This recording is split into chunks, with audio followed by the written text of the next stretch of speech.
Good morning, fellow net ballers. After 8 weeks of preliminary matches, we finally get to the single elimination bracket of the Blue Moon Tournament. I am Mercury Wings, your host, and this is going to be a quarterfinal match between Buster on the left side and Disco on the right. Right now we're finally getting to the matches where both players' tournament lives are at stake, so we should expect to see this excitement kicked up a little bit here. Disco immediately going for the trap and the life bar right over it. And we're going to see Buster use his grab banish and his area grab. And he's going to fire off his chips to get to the slash man to take out that life bar. So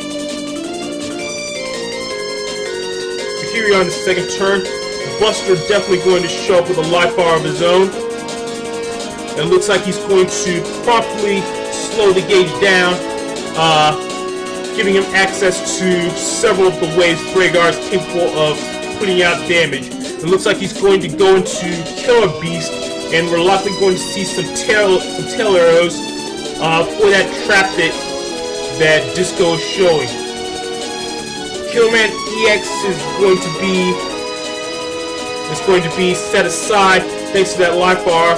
And Disco is going to sidestep Buster's Killer Man as well. And that flash bomb is going to turn to a tail arrow that's going to get rid of Disco's trap. And now Buster is going to line himself up so that he can try to get rid of that sensor as well. Have you ever had the feeling that you're being watched? Having a sensor on the opponent's side of the field feels about that uncomfortable, being watched. So Disco going into Tengu to remove that life bar.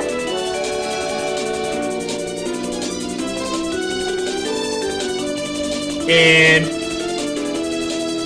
we're going to see chips being matched out. Mine's failing me and I'm going to list them all, but there's going to be another tail arrow, and fortunately for Disco, Buster has only one, but now he's got to tap dance around his Buster to avoid taking a whole bunch of damage from it. Even so, Disco took about 100 damage from Buster shots, and the Gaddon not going to work as a trap. Because Buster is showing that he has air shoes as well. So Disco on the other side, deciding what he wants to do about this. There is a reasonable expectation of more tail arrows from Buster, and it looks like Disco is going to go into Tengu Beast and use a fast gauge. Machine Gun is going to take out the trap from Buster, and the grab banish is not going to successfully combo with the Muramasa. For those of you who don't know, the pushback from grab banish does make it so you should be able to get that Muramasa hit, but it is a timing specific combo, and it's not that easy to execute. So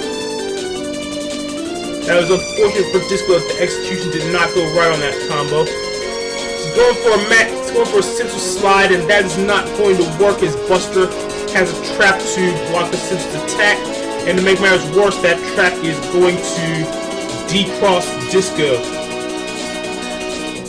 Now Buster is going to go into Beast Over with over 1400 health to power up this Chrono Force. I am not 100% sure this is necessary here. We did see just last week how Disco made an early Beast Over play, and his opponent Marge dodged the wind rack and was able to life bar the Chrono Force and stay alive while Disco put himself into a very tired state. But this one is going to work for Buster and bring him that first win, putting him up 1-0.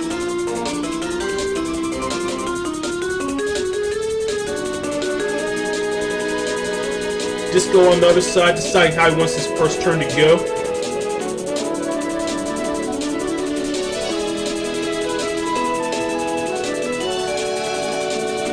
One of the trickier aspects of the game is when to use Beast Over.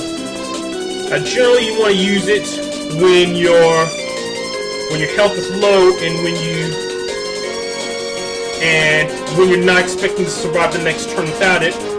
There's also an offensive use to Beast Over. That is, it doubles the power of all non-time freeze normal chips. So it's quite effective with Chrono Force, a chip that is hard to avoid anyway. It's also effective with such chips as Wave Arm 3 at 160 power. What else is there? Tank Cannon 3 at 200. Flash Bomb 3 at 100 power. Not bad at all.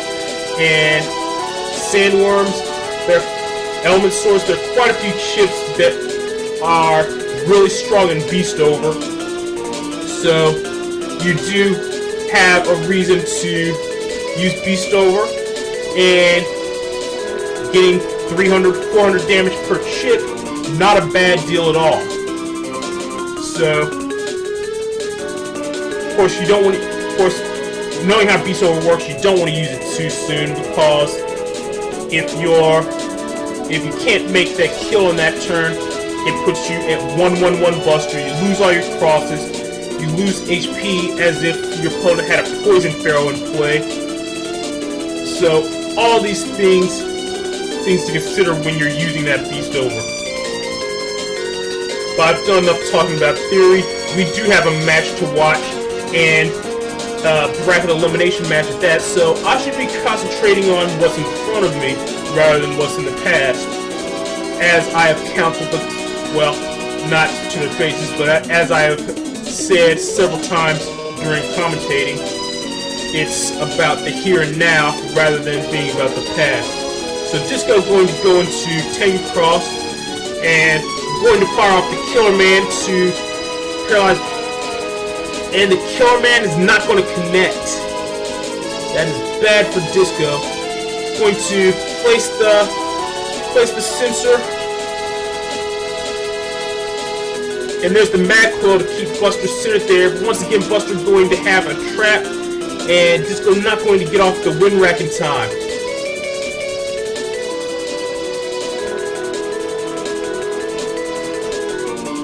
Disco not dodging that charge shot in time. To make matters worse, he takes a nearly maxed out Slashman SP in Tango Cross, and that's going to put his health to critical.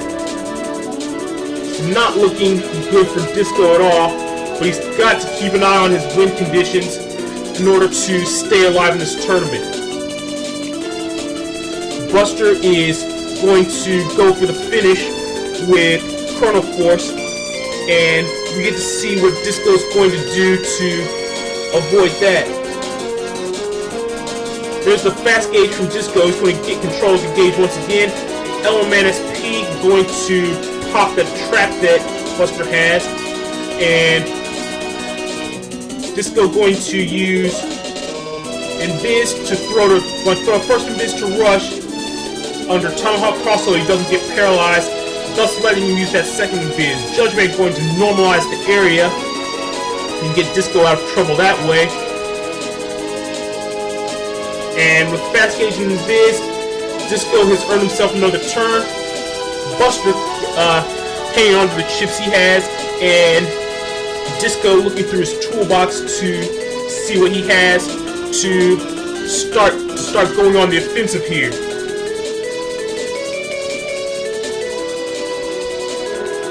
Disco going into Beast Out. Trap going up for Disco.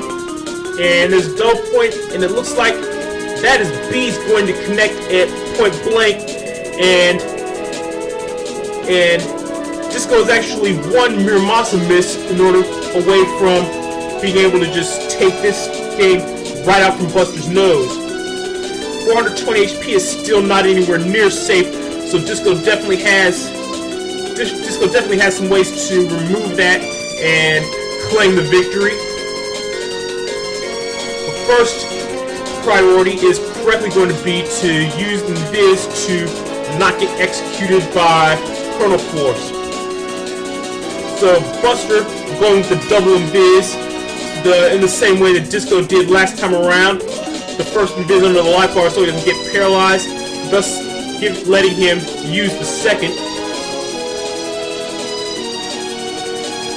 And now we're going to see Buster having not one but two wind chips available to take out Disco's life bar, and it looks like he's going to queue up both of them in case the first one fails. Disco likely playing out something similar on his end, a way to cut through that life bar and get at the rest of Buster's health, because Disco does not have a lot of margin for error, and the longer this match goes on, the more chances he has to make that one mistake that will get him killed. Groundman is going to take out the win before it can do anything to Disco's life bar, and Disco not taking any chances with Killer Man there. But the Wind Rat going to take out the R anyway, and Disco going to fire off again, and that might work against him here. He's lost his tank cross already. He's used his Beast Out, and now he doesn't have any room to move. Grab Badge going to defend Disco from the charge shot, and thanks to Bug Thunder, he doesn't have the ability to go underground to avoid Slash Cross's charge shot. So that is going to be victory for Buster, 2-0. That'll be Buster advancing to semifinals and Disco eliminated. Thank you to both players for providing us with such a match. Thank you to all the viewers for watching said match. This is Mercury Wings signing out. Stay tuned until next time.